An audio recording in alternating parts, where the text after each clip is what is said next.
እግዚአብሔርን የእውነት የምትወጁ ይመስልሻል? እግዚአብሔርን የምር ከሚወዱ ሰዎች ቀንታችሁ አታውቁም? በጣም በሚወዱ ሰዎች ማለት ነው።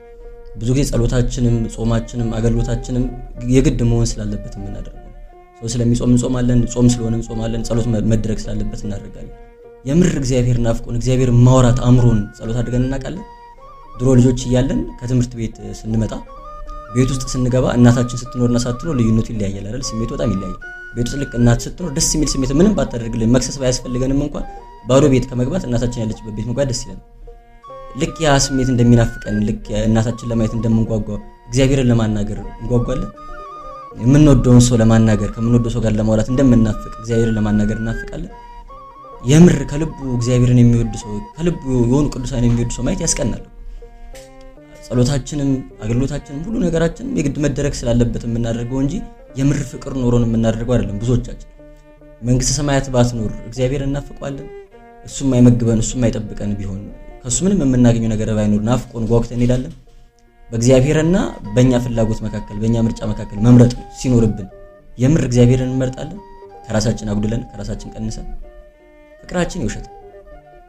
የእውነት እግዚአብሔርን መውደድ ካልቻለን ደግሞ ጥቅም የለም።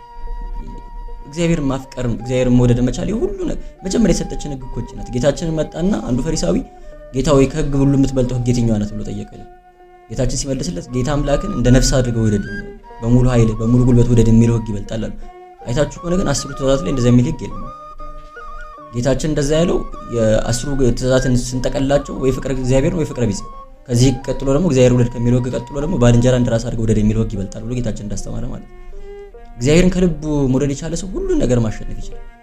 ለእግዚአብሔር ያለው ፍቅር እውነተኛ ጀንዊን የሆነ ሰው የሆነ ነጠላ ምን ለብሰው ሰው እንዲያየን ካልሆነ ምን ዘምረው ከበሮ ምን መተው ሰዎች እንዲያውም ካልሆነ ከበሮ ይዘን ምን ሽከረከሩ ለምንድን ነው? እግዚአብሔር ደስ እንዲለው በጣም የሚያምር ልብስ ለብሰን ቤክሲያን የሚለው እግዚአብሔር ደስ እንዲለው በእኛ ልብስ ደስ እንዲሰኝ ነው አይደለም። ሰዎች እንዲያውም ሁሉን ትተን ግን እግዚአብሔር ብቻ እንዲወደን እግዚአብሔር ብቻ እንዲያየን ማድረግ ከቻለን ያ እውነተኛ ክርስትና እና ፍቅሩ እንዲያድርብን መጸለይ እንልመድ። እስቲ እንሳል። ጌታው በቃ ልውደድ፣ አንተ እያመመህ እንደወደድከኝ እያመመኝ ደግሞ ልውደድ።